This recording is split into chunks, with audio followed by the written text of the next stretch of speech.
nikaomba tutazame kwa kina kidogo nini ambacho kinaendelea kuisumbua Kongo. Nini chanzo cha mgogoro wa Kongo na nini kilichojificha ndani yake? Je, ni madini pekee ama ni utajiri wa madini pekee wa Kongo ndio unasababisha haya mambo yote?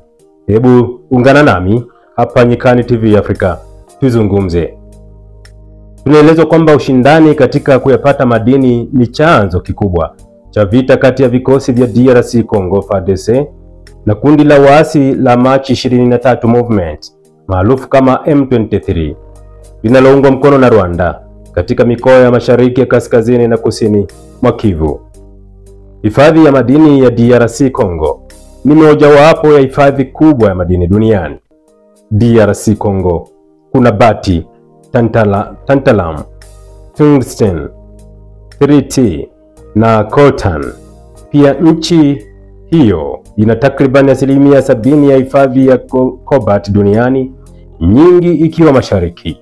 Vile vile taifa hilo la Afrika ya Kati lina akiba kubwa ya shaba, almas, dhahabu, lithium, mafuta na gesi. Hapa mtazamaji, unaweza kupata picha kwamba nini kinachogombaniwa pale Kongo, na haya mengine yawezekana ikawa sababu ya ziada. Karibu tuendelee kuungana nami.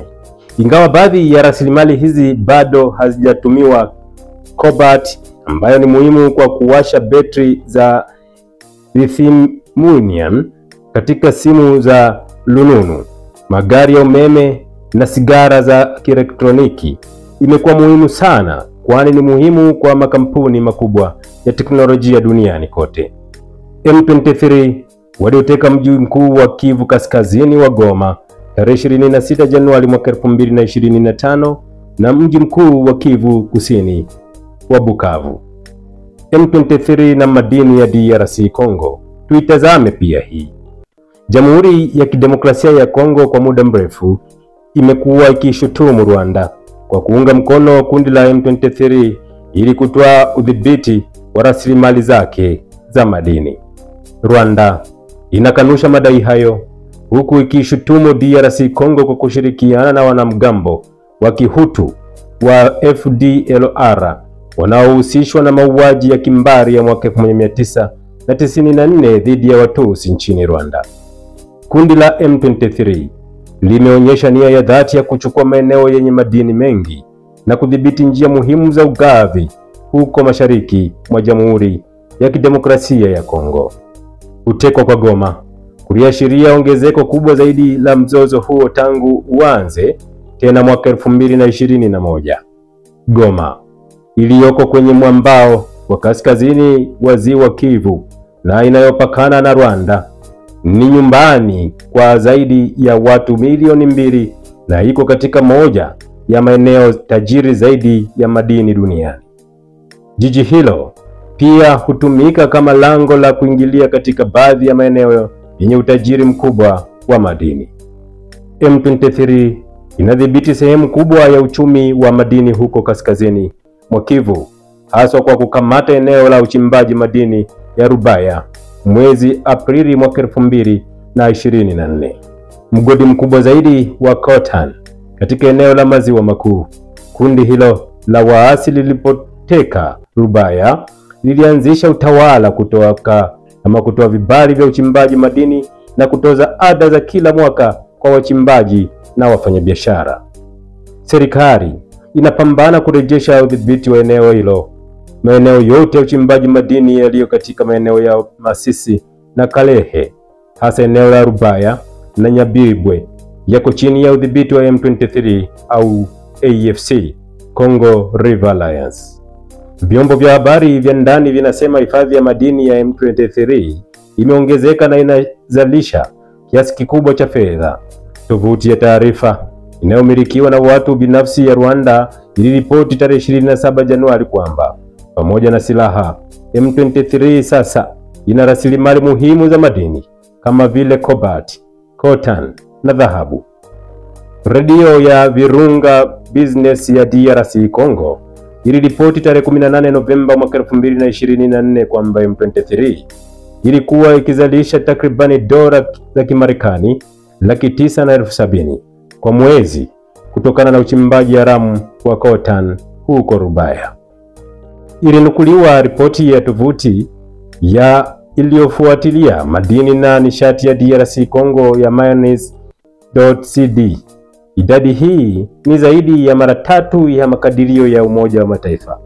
Kulingana na ripoti hiyo, madini hayo yanayochimbwa kinyume cha sheria husafirishwa hadi Rwanda, ambako makampuni makubwa ya kimataifa kama vile Apple hupata madini hayo muhimu. Ripoti hiyo iliongeza kuwa fedha zinazokusanywa na M23 hununua silaha kwa ajili ya upanuzi wa eneo lake na kuajiri wapiganaji wapya, ikiwa ni pamoja na vijana kutoka Rwanda, Uganda na sehemu za Jamhuri ya Kidemokrasia ya Kongo. Chombo cha habari kinachomilikiwa na watu binafsi kutoka Kongo kiliripoti tarehe 29 Septemba mwaka 2023 kwamba M23 walichimba kinyume cha sheria kilo 5,440 za coltan na kilo 3,250 za castoretes kutoka Rubaya, ambazo zote zilisafirishwa kwenda Rwanda. Hata hivyo, taarifa kutoka katika tovuti ya Rwanda inayounga mkono serikali ya New Times ya tarehe 26 Februari inayoshutumu mataifa ya magharibi kwa kufanya mgogoro wa DRC Congo kuwa ni kuhusu tu utajiri wa madini, inasema simulizi hii inatumika kuficha kuhusika kwa mauaji ya kimbari kama mgogoro huo. Ripoti hiyo inasisitiza uwepo wa mwingiliano kati ya unyonyaji wa rasilimali na migogoro katika eneo husika. Tarehe 9 Septemba, shirika la habari la Reuters ilimnukuu msemaji wa Wizara ya Mambo ya Nje wa Marekani akisema utawala wa Trump unafuatilia makubaliano ya DRC Congo ambayo yatapata makampuni ya Marekani hadi ya kuchimba madini ya cobalt, lithium, uranium na madini mengine. Kauli hiyo ilikuja baada ya tovuti ya Africa Intelligence yenye makao yake Paris kuripoti tarehe 5 Machi kwamba Rais wa DRC Congo Felix Tshisekedi alikuwa akitumia kwenye rasilimali za madini kutafuta kuungwa mkono dhidi ya M23. Kwa mujibu wa tovuti hiyo, maafisa wa DRC Congo walitumwa kwenda Marekani mwezi uliopita ili kuipa serikali ya Donald Trump sehemu ya rasilimali kubwa ya madini ya nchi yao ili Washington iweke shinikizo kwa Kigali. Tovuti hiyo iliongeza kuwa Tshisekedi alimtuma mshauri wake Theo Mbie kwenda Moscow mwezi Februari, ziara ambayo ilichochea mazungumzo juu ya makubaliano ya uchimbaji wa madini kwa makampuni ya Kirusi. Katika mahojiano Februari 3 na CNN, Rais wa Rwanda Paul Kagame alidai kuwa Afrika Kusini, ambayo ina wanajeshi katika Jamhuri ya Kidemokrasia ya Kongo kama sehemu ya misheni ya Jumuiya ya Maendeleo ya Kusini mwa Afrika nchini DRC, SAMDRC, pamoja na nchi za Ulaya ambazo hazikutajwa majina, zilikuwa zikinufaika na madini hayo. Shutuma hizo zimezua mzozo wa kisiasa. Tarehe 12 Februari, wabunge watatu wa bunge la Ulaya walitoa wito kwa Umoja wa Ulaya EU kuweka vikwazo mara moja kwa madini kutoka Rwanda, wakitaja kuhusika kwake katika mzozo huo. Wiki chache baadaye, tarehe 24 Februari mwaka 2025, EU ilisitisha mashauriano ya ulinzi na Rwanda na kuanza kupitia upya mkataba wake juu ya malighafi ya Kigali. Rwanda imesema nchi ambazo zimetishia kuiwekea vikwazo zinachukua upande katika mzozo huo na kueleza simulizi ya upande mmoja. Ubelgiji pia imeingizwa kwenye simulizi ya madini huko tovuti ya KT Press ya Rwanda ikitaja mashirika mawili ya uchimbaji madini ya Ubelgiji yenye mabilioni ya dola, lakini hayana mgodi hata mmoja. Ripoti ya tarehe 4 Machi 18 ilinukuu kampuni ya Union Mines du County Katanga, kampuni kubwa ya uchimbaji madini enzi za ukoloni, na kampuni yake mama ya Societe Generale de Balkis, kampuni ambazo urathi wao unaendelea leo kupitia kampuni ya Groupe Brussels, Lambert na Swiss. Kampuni zote mbili zina mtaji katika soko wa kwa zaidi ya dola za Kimarekani bilioni 50 na zaidi ya dola bilioni 200 katika mapato ya kila mwaka. Ripoti hiyo inasema kampuni hizi zimekusanya mabilioni ya pesa huku zikiacha Kongo ikiwa maskini, lakini hazina mgodi hata mmoja katika ardhi ya Ubelgiji. Utajiri huu wote unatoka wapi? Wahusika wengine wa kimataifa wakiwemo mamluki na mashirika ya kimataifa wanahusika katika mzozo huo. Desemba 2024, Jamhuri ya Kidemokrasia ya Kongo iliwasilisha kesi mahakamani dhidi ya Apple kwa madai ya kutumia madini yanayotoka katika maeneo yenye mzozo katika bidhaa zake. Apple ilijibu kwa kusisitiza kuchukua madini ya ferrite kutoka DRC Congo na Rwanda. Ipi kitatokea baadaye? Vita ya mashariki mwa DRC Congo ni mwingiliano wa masuala ya kikabila, kisiasa na kiuchumi, huku rasilimali za madini zikihusisha kwa sehemu hasa sehemu kubwa, wakati jumuiya ya kimataifa ikisaka juhudi za kidiplomasia kuleta amani. Mzozo huo hauonyeshi dalili za kupungua. Hali inazidi kuwa mbaya na kuwa ngumu kutokana na ushiriki wa wahusika wengi wa kikanda na kimataifa, kila mmoja akiwa na maslahi yake katika eneo hilo lenye utajiri wa madini. DRC Congo imekataa mara kwa mara kufanya mazungumzo na M23. Hata hivyo, kuongezeka kwa wito wa kimataifa wa kufanya mazungumzo ya moja kwa moja na kundi la waasi kunaweza ilazimisha serikali kukubali. Hili likitokea, unaweza kuwa na matumaini ya kumaliza ama kumalizika mzozo unaoendelea DRC Congo. M23 pia ina msimamo wake.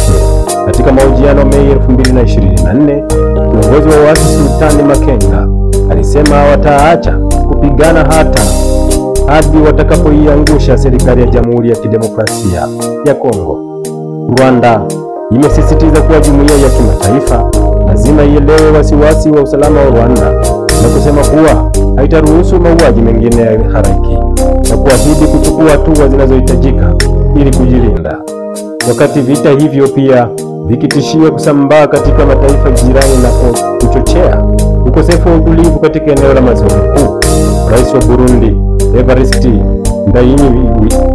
Ndayishimiye amechukua msimamo mkali akimshutumu Kagame wa Rwanda kwa kupanga njama ya kuendeleza mzozo hadi nchini mwake. Burundi imetuma maelfu ya wanajeshi kupigana pamoja na jeshi la DRC Congo. Jeshi la Uganda lilisema tarehe 31 Januari kwamba iko tayari kujihami ili kulinda maslahi ya nchi yao. Wasiwasi mkubwa kwa Jamhuri ya Kidemokrasia ya Kongo ni iwapo M23 hatimaye itafikia mji mkuu Kinshasa, kama kundi hilo linavyotishia kwamba litafika huko. Hii ni taarifa kutoka huko nchini Kongo, hali ilivyo na mambo yanavyoendelea. Hii ni Nyikani TV Afrika, karibu nawe kwa maoni yako kutokana na haya yanayoendelea nchini Kongo. Lakini nimewahi kukwambia kwamba ukiona kuku mweupe kwa mganga, jua ameponzwa na rangi yake, au kuku mweupe au mweusi. Lakini pia Kongo inaponzwa na utajiri wake wa madini, ikiwemo mambo kadhaa yanayochochea mizozo inayoendelea. Karibu.